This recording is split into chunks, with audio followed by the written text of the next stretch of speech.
This radio is powered by Streamline, the superior internet radio hosting service that provides our SOCAN license coverage. Visit streamline.com for more. Like confetti in a windstorm. Welcome to Story to Screen here on KPEO World Community Radio, where we're rocking the film world each week on Tuesdays at 9 p.m. Eastern Standard Time. You can go online, download the app, and listen in weekly with new guests and music, or catch the replay on wearestarfish.org. This is Story to Screen, and I'm your host, Erik Krefeld. Let's dive in. On the boulevard, not turning back, it's my parade. Hey guys, it's Erik here, your host, and I've got Maria Wade here on Story to Screen tonight. You guys don't know it, but man, I've known this lady a long time. She looks exactly the same right now as she did like 300 years ago. You too. Maria, you're out there in in like Royal Oak now, right? I'm in Royal Oak, but I still do a lot around Metro Detroit. Awesome. So tell them a little bit about who you are and what you do. Oh, geez. That's a... I know. Well, I still support artists like you do. So artists with disabilities or artists that just can't afford a affordable studio to practice, bands or what have you. So I started a music studio, rehearsal studio that bands from all over Metro Detroit. I even had some people in there from Africa and Nigeria this year.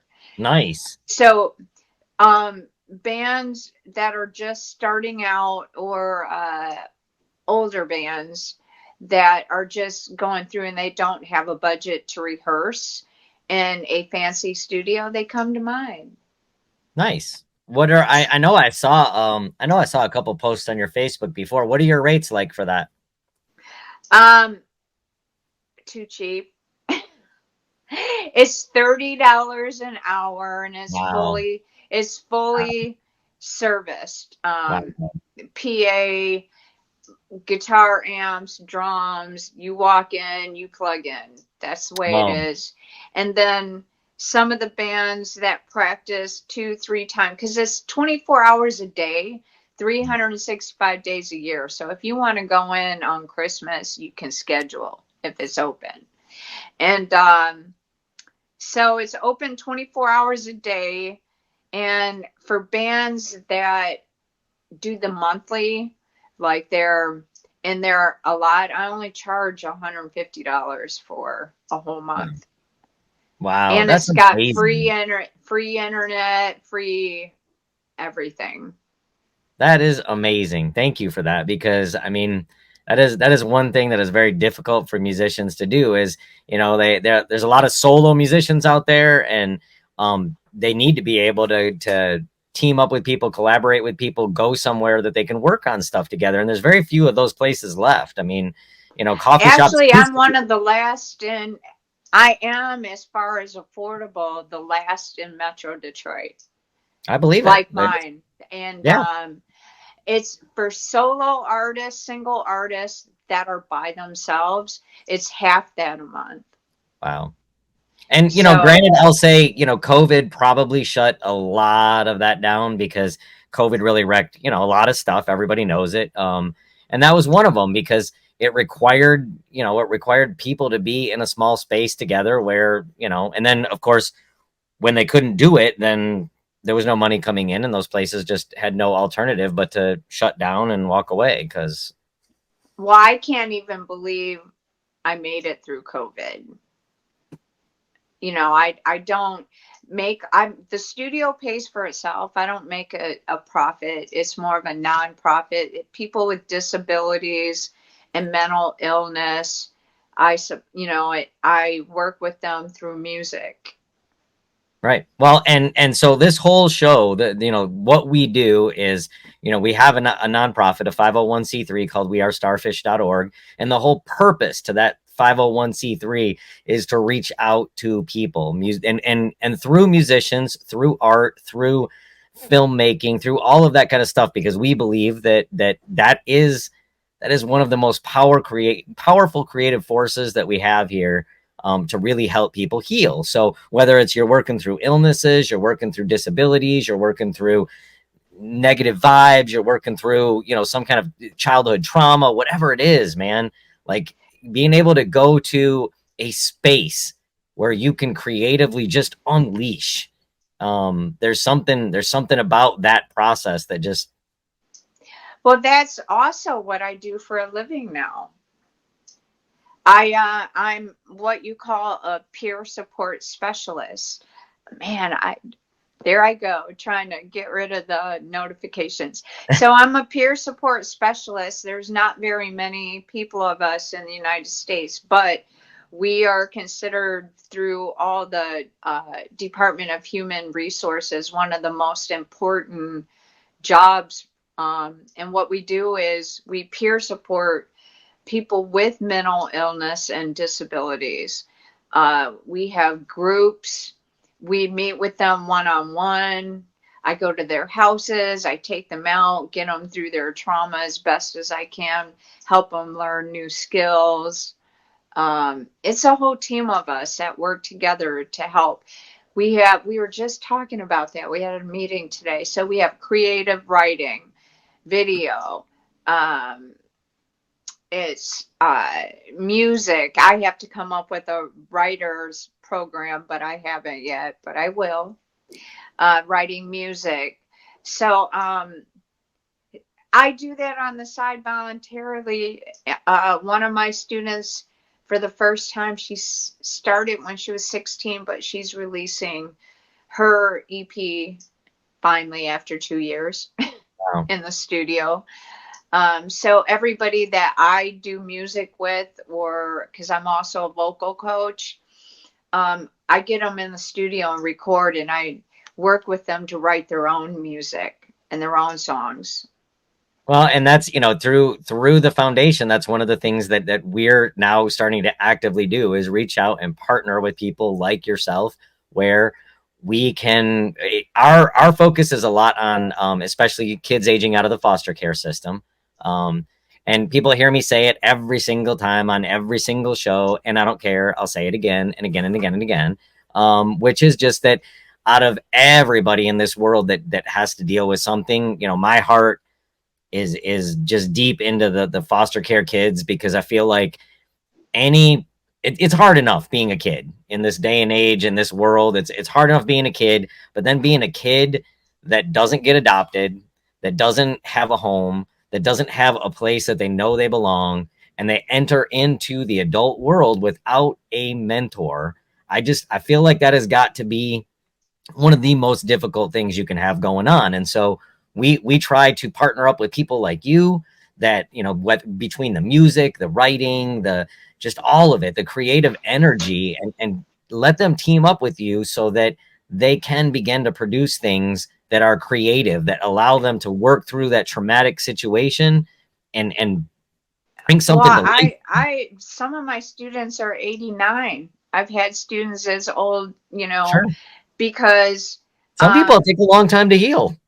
Yeah. And I like to work with the forgotten ones, the ones that, where they had no purpose in life. I don't care how old you are, 60, 70, 80, 90.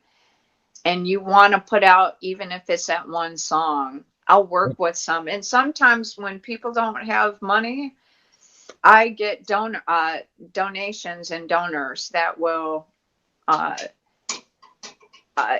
give money to help me with them. Sure. So, and not only that, through music, I help close people, house people, all sorts of stuff. Well, that's, I mean, that is exactly, our big picture is to be able to start creating a community, which, in some ways you can say we already do have a community. We have a community of people like you. We just have to connect with them. Yes, exactly. Which is why we're here, is to start connecting and start reaching out to each other so that we can start passing things along to each other to help each other help everybody else. Because every single one of us that's been blessed and has something that we have to offer, it's our turn to then, you know, just grab somebody by the hand and be like, yeah, man, I'm here. I got you. Let's do this. So Yeah, let's talk that's about what your my music. is about too. There you go. Yes, I just, let's talk about your music. So I know Did you Enough. listen to Enough? I did. That's what I was just gonna say. Enough. Let's talk about Enough. Okay. I well, my guitar player that's on that song had a rare form of cancer. He passed. But with that, why that song means so much to me, he called me right before COVID and he said, I had a vision that I'm supposed to pay for you to go into the studio. And he was okay at that time. Wow. He said, I have a vision. God keeps talking to me. I got to record this album. I have to record this EP with you. And you're supposed to write the lyrics and you're supposed to perform it. I don't know why. As it was 3 months after we finished the EP, he died. Wow. And that song was actually recorded during COVID. So when I wrote the lyrics, I had no idea that COVID was about ready to happen. The lyrics were already being written. And then I was like, wow. But it has to do with everything, not just COVID. It has to do with everybody that's suffering and trying to give people hope. My music has to have a purpose, and it's to provide hope. Because sometimes we're stuck in a position where there is no hope. But even when you are terminally ill, there is relief. There's hope, but you can give it a different way. Not, some people aren't going to get 100% healed. But you can still give them that hope through the process of coping and still having and living a purposeful life and giving the message that they want to give.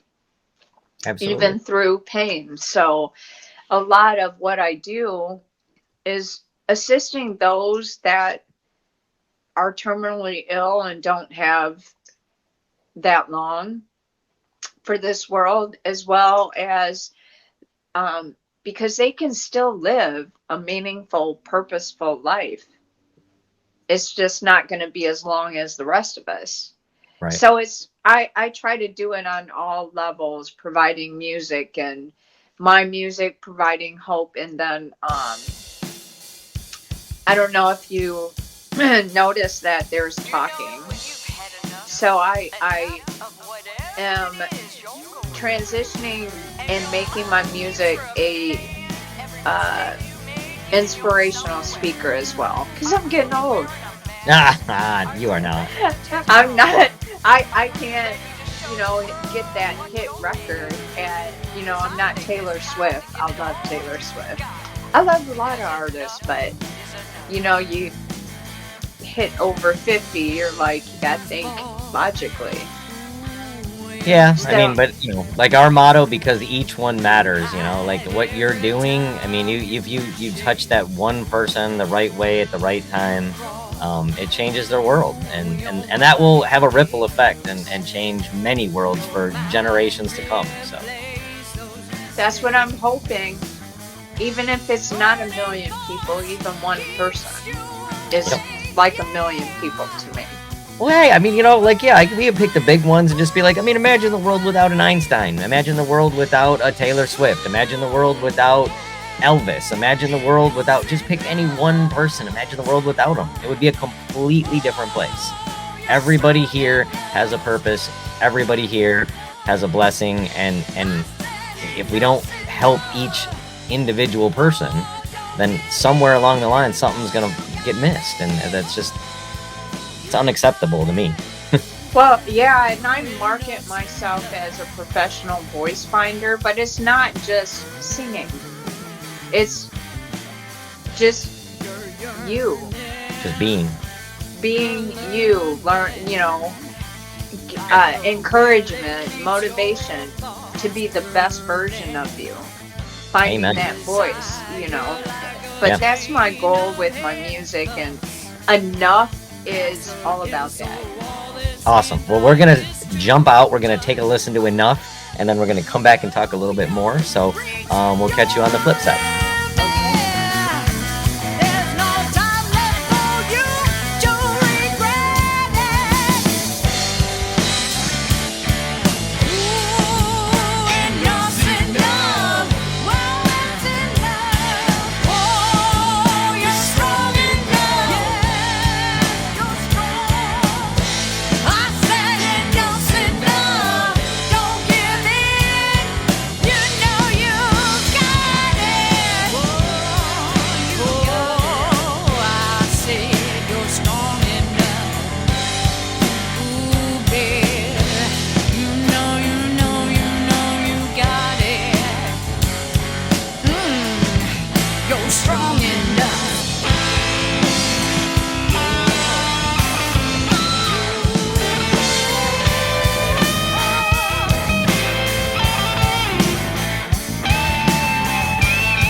Hey guys, so yeah, we were just listening to Enough with Maria Wade, and like I said, I've known this lady a long time, longer than either one of us will admit to, and the first time I heard her sing, it was funny because you can't tell really by looking at her, but she's like 3'7", and she weighs about 10 pounds, and she's like the tiniest little person I've ever met. And anybody that's met me, I'm not a big guy, so it's funny for me to say somebody's tiny. Yeah, because you're taller than I am. Yeah, you're one of the few people I can say that about.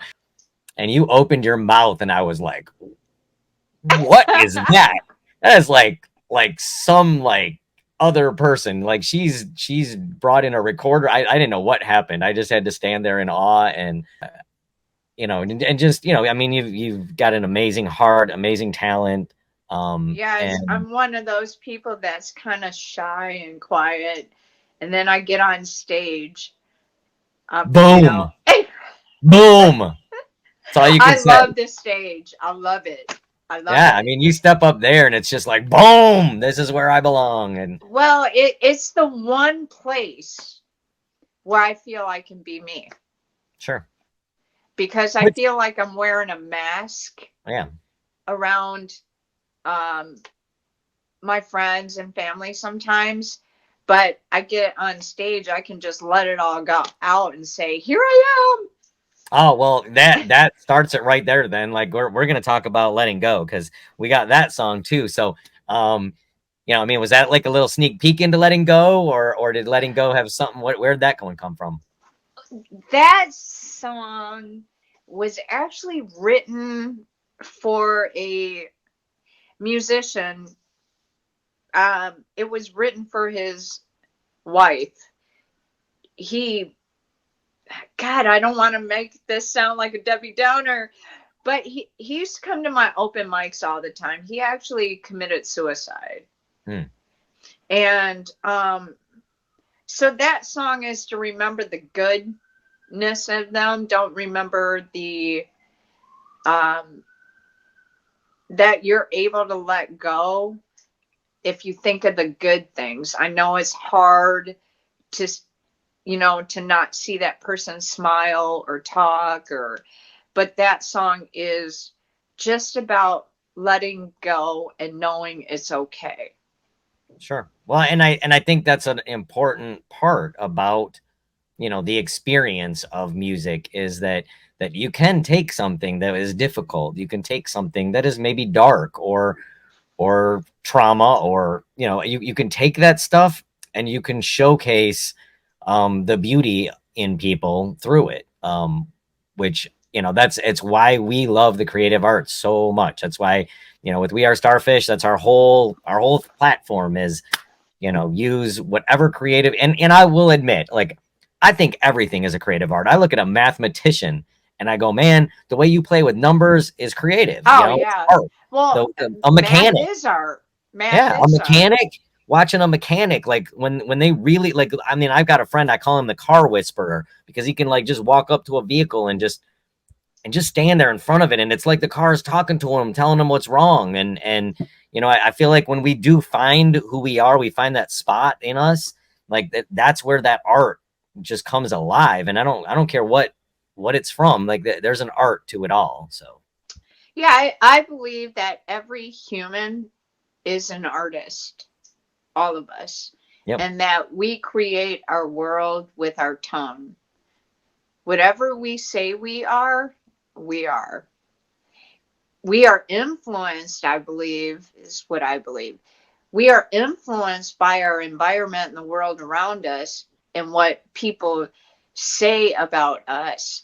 But when we get to that point in our life, it's not about what they say, what they see. What do you say? What do you see? Creation is not about finding yourself. It's about creating yourself. Yeah. So we don't have to find ourselves. We have to realize, what do we want? And then you figure out, what's my limitations right now? And what is it going to take? If someone tells me they want to be president of the United States after Trump made it, let me tell you. And then there was an 18-year-old who became mayor, but he was mayor, one of the youngest in the state of Michigan. He became mayor at 17. He was in high school. Man. And became mayor.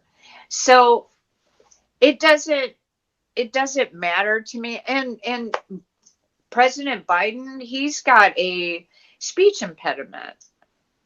Yeah. People think he's drunk or high or whatever, but he literally grew up not being able to speak very well. Sure. Yeah. So my kid now is 6, and at 6, I know that's so weird. I know, isn't it? I have a kid and he's 6, and I keep telling him, I'm like, buddy, every time you say I am, you are creating, you're creating the world around you every time you say I am. And we've talked a lot about the fact that, God created the world with words. He spoke the world into creation. It was, let there be light, let there be. And he created the world with a thought and a word. And so I tell him, and we're made in God's image. Exactly. And so he's whatever we say becomes. We create. Exactly. We are designed after our creator. We are creating with word. And so I tell him that he's got to be, very careful with the words he uses, because the words he uses create the environment around him. And what he's you 6. focus on. Yeah. So he's 6. So I'm probably going a little too deep, a little too early, but I don't think so. I don't know if you'd be surprised that he understands.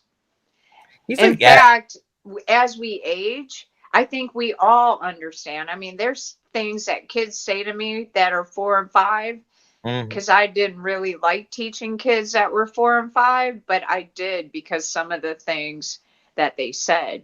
Yeah. And some of them are just old souls. Yeah. Well, and I always think about how, you know, Jesus was even like, you know, let the little kids come up, let them come first. And because they're frozen. And it's part of the reason, again, with Starfish. No fear. They Yeah, don't know fear. we love to work with kids because their minds, you know, haven't been torn down yet. Their hearts haven't been broken apart completely yet. And even when they have, they're still punchy, you know. They're still like, okay, like, yeah, I've been kicked around a few times, but man, like, I still got some in me. I'm gonna go do this. And I love that about youth. That's my favorite thing about youth, is that it's resilience. And I feel like, you know, sometimes as we get older, like, we stop feeling that resilience and just want to. Well, I'm not gonna lie, I went through that. 40, when I was turning 49, and going into 50, I was just like, oh my God, my life is over. And I went through this major depression. And then after 50 happened, I was like, okay, at least it's over. And then all of a sudden it just kept going. And I'm just like, you know what? I'm going to live young. You know what? Let me pause again for a minute. We'll listen to Letting Go. Give everybody a chance to hear that one, and then I want to talk about letting go of everything and just letting go of the negativity, letting go of the idea that you can't do anything that you want to do, letting go of everything that everybody's ever said to keep you down, just letting go of all of it, man. Right. You don't have to forget, because unfortunately our brains aren't made that way. Yeah. But you can learn to coexist and let go of the wall. Yeah. And the premise. That holds you back. Yeah, let go of the premise that things were supposed to be easy or simple, or, you know, that you had any idea what was happening before it was happening. So yeah, we'll take a listen to Let Go. We'll come back, and I want to make sure we get a chance to hear Never Say Goodbye too before it gets too late. So okay, we'll flip over, and we'll catch you guys all back here in just a minute. That I kept touching your eyes, I felt so lost. I can't ease the pain of letting go.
Hey there, changemakers. Imagine a world where every small act creates a ripple of impact. At wearestarfish.org, we're turning dreams of a better tomorrow into reality. Join our global community of starfish where every person like you is a catalyst for positive change. Whether it's empowering education, environmental stewardship, or supporting local communities, we believe in the power of every individual to make a difference. Visit wearestarfish.org today and discover how you can be a part of the wave of change. Wearestarfish.org, because each one matters. This radio is powered by Streamlion, the superior internet radio hosting service that provides our SOCAN license coverage. Visit streamlion.com for more. I'm really curious about Never Say Goodbye. So can you talk me through a little bit about, that one sounds like it comes from a difficult space, but maybe you can talk. Yeah, it's a little poppy. That was my attempt for a sexy pop song. That one's basically about arguing with the one you love, and then getting together, breaking up, getting together, breaking up, getting together, breaking up, and finally saying, you know what? I'm never going to say goodbye. I'm going to put you in your place. And basically, I'm going to be me. I'm going to be who I am, love who I am, and I'm never going to say goodbye because I love you. Dig it. Well, and yeah, I mean, you get to a point where, I think the more we really start to engage with people and be honest about who we are and who they are, you get to this really beautiful spot where you get to go, you know what? Yeah, I know some of your faults and I love you regardless of them. I love I love who you are. My son has a little story that he likes so much as I love who you are. I love what you do. And that's a song. Yeah, I'm sure it is. You can write. That's a song. I know who you are. I love what you do. That's a song. That's some lyrics right there.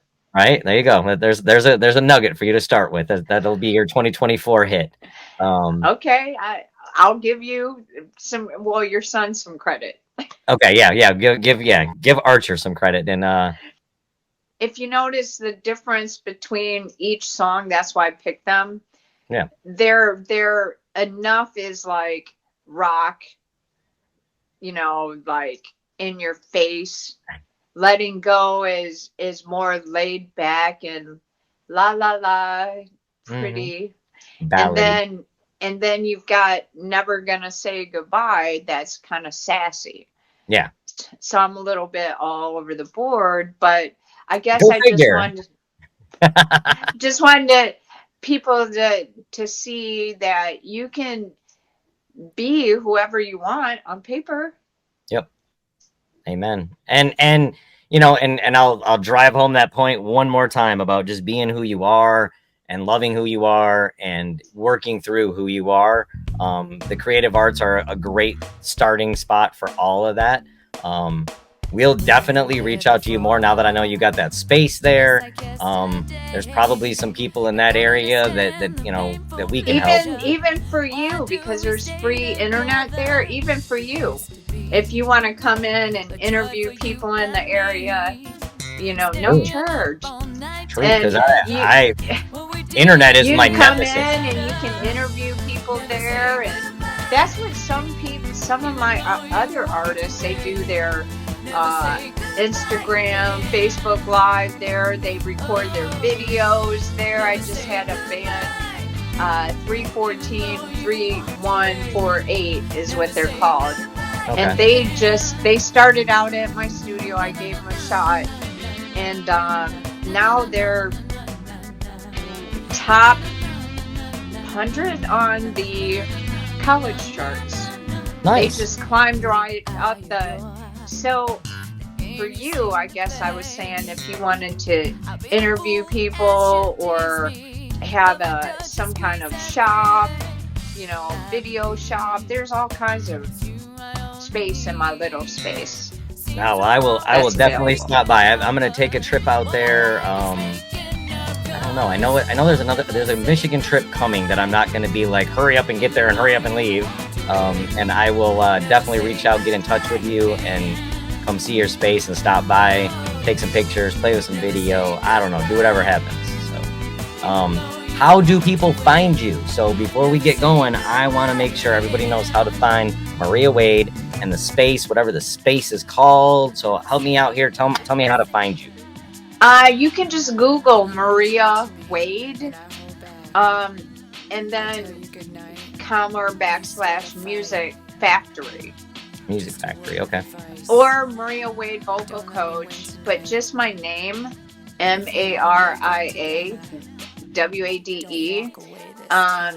You can go to mariawade.com, and that has a link to my studio. But you can just Google it, Rehearsal Studios in Detroit. Awesome. Love it. Thank you for providing that space for all those creative people out there that don't have anywhere else to go and need the space that you provide. And I work with everybody. If you can't afford, just, let me know if you're an individual. Right. Appreciate that, man. It's a big deal. And on that note, we are going to wrap up this Story to Screen episode with Maria Wade.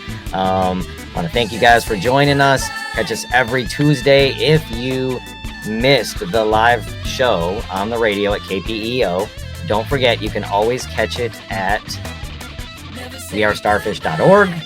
Go to Story to Screen, and you will find all the previous episodes. So we're right there waiting for you guys to come view us. Right. We're never going to say goodbye. Amen. I've got Zachary Keane here with me, an awesome little filmmaker here. And so, Zachary, you want to go by Zachary or Zach? It doesn't matter to me. Okay. So I'm going to go with Zach. So Zach, tell everybody a little bit about who you are, what you're working on. Well, my name is Zachary Keane, as mentioned already. I am out of Albuquerque, New Mexico.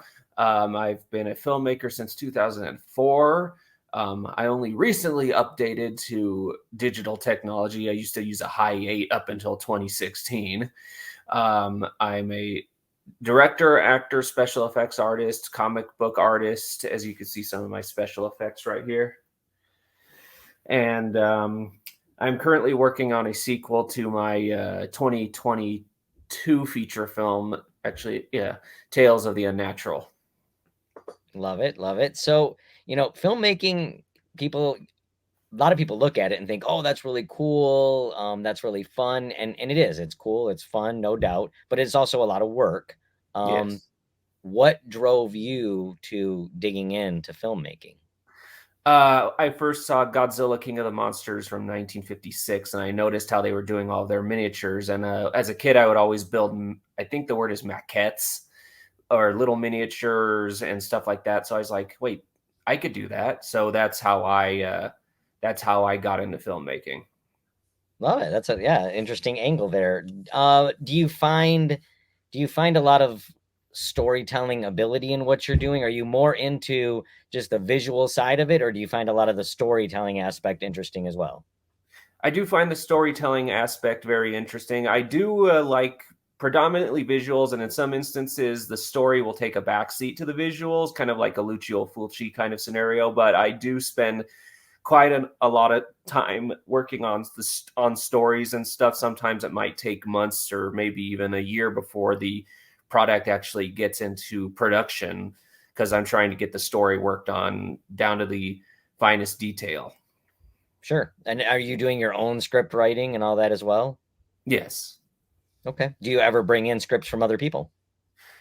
No, not necessarily. I've humored the idea, but I haven't actually done that yet. Actually, to be fair, yes, I have taken in technically scripts from other people. I have this guy on my Patreon called Eddie Winters, who suggests ideas for shorts, such as we had a couple of shorts that I've done that's on my YouTube channel.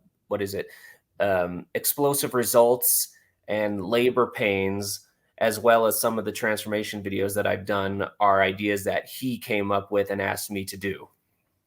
Love it. Love it. That's a great way to bring in new ideas. I definitely applaud you on that one. Yes.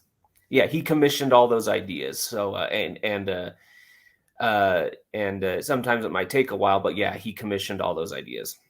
Nicely done. So before we get too far in too, I want to make sure people know how to find you. So can you rattle off some of your information about how people can find you, your videos, your products? Well, you can find me on YouTube at Cinema Fanatic Productions. My second YouTube channel is Cinema Fanatic Reviews. That's not phonetic, it's Fanatic. CINEFANATIC Productions. You can also find me on Facebook under my name, just my regular handle, and on TikTok under Cinema Fanatic, and as well as on Instagram under my regular name. Hello, my name is Zachary Keane. I'm a writer, producer, and director, and I want to welcome you to the world of Tales of the Unnatural.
At this time in my life, I have directed 7 feature films, and this one is going to be my 8th. It is the sequel to the highly successful first film, and will go places the first film never even dreamt.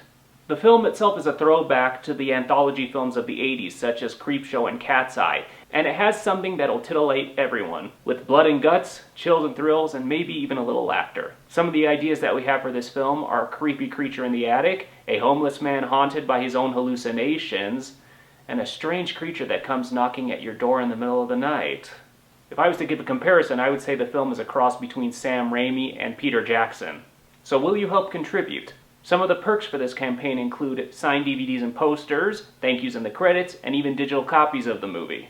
The money will go to hiring a composer as well as finishing off a couple of the shorts that have already gone into production. Please contribute so that we may bring Tales of the Unnatural 2 to you. Pleasant nightmares.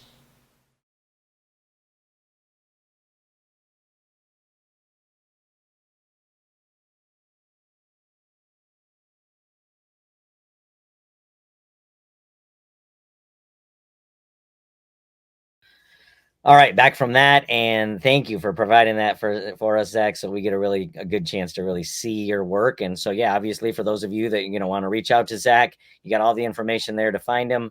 Are you a one-man show, Zach? I mean, can you do this all alone, or do you have different people that you reach out to, or teams that you build? How does that work for you? I'm slowly building a team, technically, or people who I can rely on. For the most part, I'm a one-man show, but in many instances, I will call out to friends of mine, especially like in the script writing process. I have a friend out of California who I'm always talking to about my stories, and I'll ask him like input. But for the most part, I'm a one-man show, which is kind of difficult in certain situations, especially if I want to do camera movements and stuff, because in my mind, I like dolly shots, but by myself, I cannot do that. So I have to compromise. And unless I get somebody in, and the hard part about that is whether or not they want to be paid. Or sometimes they'll do it for free, but after a while, I'm like, they're taking their time out. They should get paid, but I don't got no cash on me, so have to do like Indiegogo or Kickstarter or stuff like that.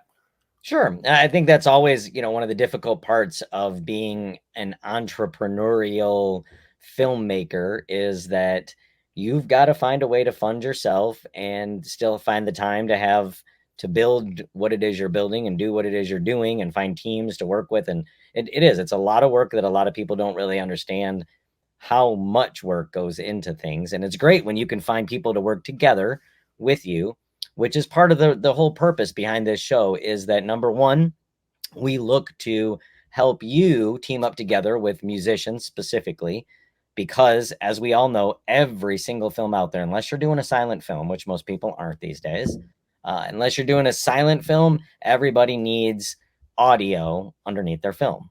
So we try to team you guys up with a network of musicians that we've created, because we also put a musician in the show with you. So, in a few minutes, we'll be introducing a musician into the show, and you guys will get to meet each other through, the emails that I sent out. You'll get an email at some point that'll start to introduce you to all the other musicians and filmmakers that we've worked with.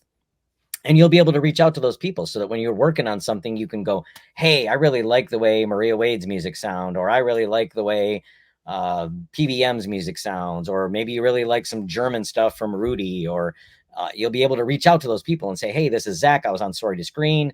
Can you send me over something? And so it just, we like to build that network for you. And hopefully that is helpful so that you can continue what you do, and just build more resources for you and for your projects. Mm-hmm. And of course, it's a win-win. But the musicians also, they understand they need imagery.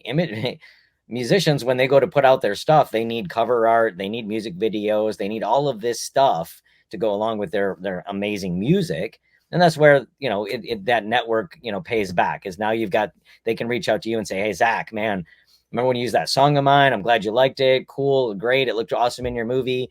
I just released a new song. You got something you could throw me that I could put on for cover art or whatever? And that you help each other, Yep. It's the idea. Can I add on to that by saying that when I listen to music, I see images, and sometimes depending on whether or not I like the song, what's the word I'm looking for? It will change the way I envision the song I'm listening to. Because sometimes if I hear a song I don't particularly like, the visuals come off looking a little odd in comparison to ones that I do like, where it's like, ooh, I know exactly what I'm visualizing when I hear this. Absolutely, man. I think all filmmakers, all camera people, man, when we, and I try to tell musicians that, because they'll ask me questions and I'll give them answers and visuals. And they're like, well, no, I'm asking what you heard. And I'm like, I'm explaining to you what I heard, but I'm explaining it through a visual, because that's how I think, is visually. And so I think it's interesting that you mentioned that as well. It's tough for us to get outside of the visual realm and say, oh, that sounded this. It's like, oh man, it made me feel this. I saw these colors when I was watching it. And so I think that's interesting. Filmmakers tend to do that as well. We see what we hear.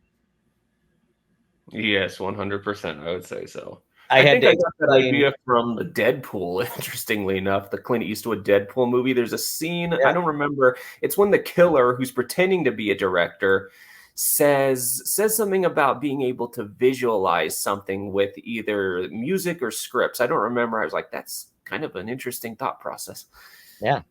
I had to explain to somebody the other day about, I was listening to a song they were getting ready to put out, and they asked me my feedback on it. And I said, I like where you're going with it, but I feel like we took a pretty woman and put too much makeup on her. And they're like, huh? we're talking about the song, right? And I'm like, yes, but I see something with your song, and I see that like everything, like the real raw elements disappeared because you put too much makeup on her. So like I'm trying to paint you a picture of what I heard, and they're like, oh, okay, now I get it. Or in some instances, from when I hear music, if the song acts as if it's saying something but saying nothing, I'll get a very muddled image. For instance, there's a song that I don't particularly care for. I think it's called "I Touch You Once, I Touch You Twice. I Won't Let Go at Any Price." Whenever I hear that song, I just see a black void with a bit of like a rainbow color off in the left-hand screen, and I'm like, what am I supposed to visualize with this song? Interesting. Yeah. Definitely, filmmakers are interesting people. Just so we see the world our own way. I guess, everybody sees the world their own way, but filmmakers, I don't know, they're fun. So the other piece of the puzzle that we try to create here, besides the networking between the filmmakers and the musicians, is we try to provide opportunities for young people, and specifically filmmakers, that young filmmakers that are aging out of the foster care system. I don't know if you've ever had the opportunity to really meet or talk with some of the foster kids that come out of the foster care system. And when they age out, the idea of what that means is aging out is when they become the age somewhere between 16 and 18 years old that they get looked at as an adult. And so they're asked to leave that home that they've been growing up in, but it's not necessarily a home. Sometimes it's an institution. Sometimes it's just a temporary placement for them. They get asked to leave that, and now they're set out in the real world. Well, for any of us that had natural parents that we stayed with, you understand that, I don't know. I mean, my dad got me into a first interview when I was, 12 years old, and my mom bought me my first shovel when I was 8, so that I could go plow. I could shovel driveways for money, and some of these kids don't get that, and so what they get instead is an entrance into a world where they don't have people that give them a hand up. So what we're trying to do is we know that they have a lot of stories to tell. These kids aging out of the foster care system, sometimes they're angry, sometimes they're sad, and they have a lot of stories to tell, and those stories work really well in a creative environment. So we try to hook them up with people like you and all the other people that we work with, musicians and filmmakers, that maybe they have a script idea for you.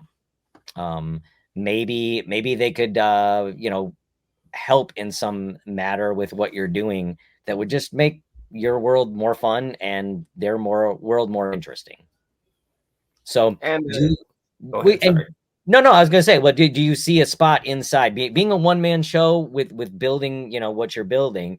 Do you see a spot in what you're doing that maybe you can find some openings that we could call you up one day and just be, hey, Zach, I got this kid. He's a really great kid. He's got some really cool ideas. I just want to introduce him to you, and maybe something can come of it.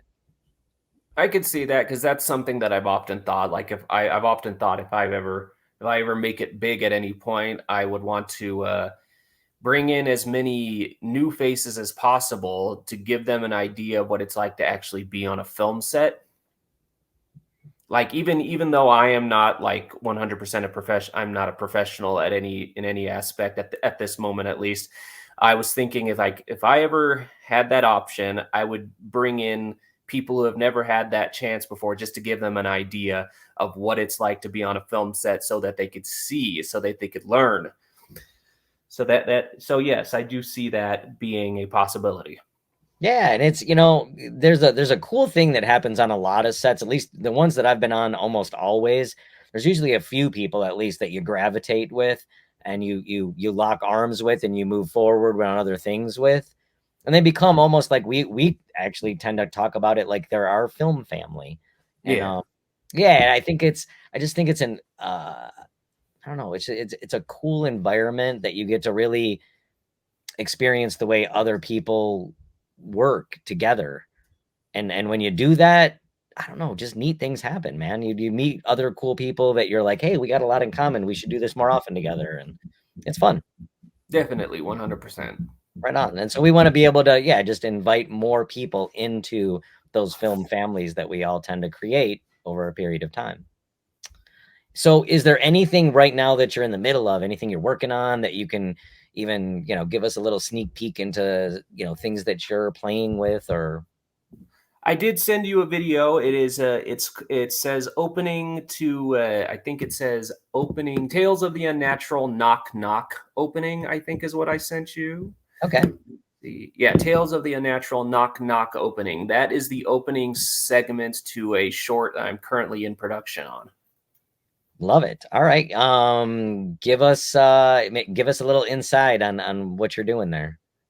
So this is just an opening build-up scene to introduce the creature that we're going to be focusing on in the short. The idea is that this creature comes to your door in the middle of the night and knocks on it, and if you open the door, I can't spoil too much, because the ending, no spoilers. Yeah. No, because the ending pertains to if I tell you exactly what the monster does, some people might figure out exactly what it is, and I want that to be kind of a surprise. But yeah, it pertains to a creature that knocks on your door, and it could destroy your house if you let it in. So Awesome. that's as far as I'm going to go with that. Cool. Yeah. Definitely leave them wanting more. Mm-hmm. How long can it take you to actually create these creatures that you create? In the case of, let's say, this guy right here, I believe this guy took a couple of it took a couple of weeks, but I'm gonna say that if I was to take the hours and put them together, I'd probably say maybe 2 days. Sure. So I had to make this guy out of liquid latex. I sculpted a face in a few hours using plasticine, and the teeth are made out of a safety plastic. Those plastic beads you could get off the internet and just melt them in hot water and shape them. Mm-hmm. And so this guy took a while. In fact, this is one of the first attempts I did using trying to put fur on the face. I've already done this before, but you can kind of see some fur on the nose and stuff. This was one of the first times I did that. Nice. Where did you pick up this particular skill? Is this something you've just taught yourself over time, or? I discovered it on Indie Mogul. They're still on YouTube, but I didn't start getting the internet until like 2006, 2008. But Indie Mogul taught me how to do basic appliances for makeup and stuff, and this is how they showed you how to do it. You sculpt your appliance on a mannequin head, and then paint 15 to 20 layers of liquid latex over that. Use baby powder to make sure it doesn't stick to itself, and then you peel it off. That's how I did that in the corner over there too. The pink fella. I think you could see my fingers on him, right? But subsequently, that's how I did this guy. Wow. And that is my face. That is so cool. What a crazy process. This was a commissioned idea from Eddie Winters. As I mentioned, I brought up explosive results. This is the quote unquote explosive result. Very cool. Dig it. So currently right now, for music, what is your best option right now to be able to get music into your filmmaking? I usually go for the standard. Kevin MacLeod on YouTube, but if I want original music, and I'm currently trying to raise funds so I can actually pay this guy. And I sent you a link to him. There's a guy on Facebook called Stefano DiPerna, and he reached out to me and he said he liked what he saw, and he said, I'll do it for free because I want to get my name out there. He spends a lot of time working on the stuff I ask him to do, and it's like, I need to pay this guy. He could spend like a month writing this music. So Stefano DiPerna is the guy I go to for original soundtracks if I want something that is and he'll ask you specifically, what do you want it to sound like? So you give him an example of what you want, and then he will write a new score, an original score, which with some emphasis on what you're asking of him. And that's who I go to, Stefano DiPerno, and he is excellent. Awesome. I will definitely reach out to him. We'll see if we could get him on the show, because again, I'd love to get his music on the radio as well, so that that's why we do it's KPEO radio, and we do it on purpose so that musicians with original music start to have their stuff played on the radio, and they start to build royalties and residual income from it. So thanks for that. We'll definitely reach out to him. Before we take off, I want to make sure one last time, throw some ways for people to get in touch with you. Cinema Fanatic Productions on YouTube, my Facebook account, which is under my name, Zachary Keane. I don't know if you could see it on the screen there. Yep. My Twitter account is also under my name, or it's under Cinema Fanatic Productions. And then on my Instagram, which I believe is also my name. Awesome, man. All right. Any last thoughts for you before we take off? No, nothing that I can think of at the top of my head.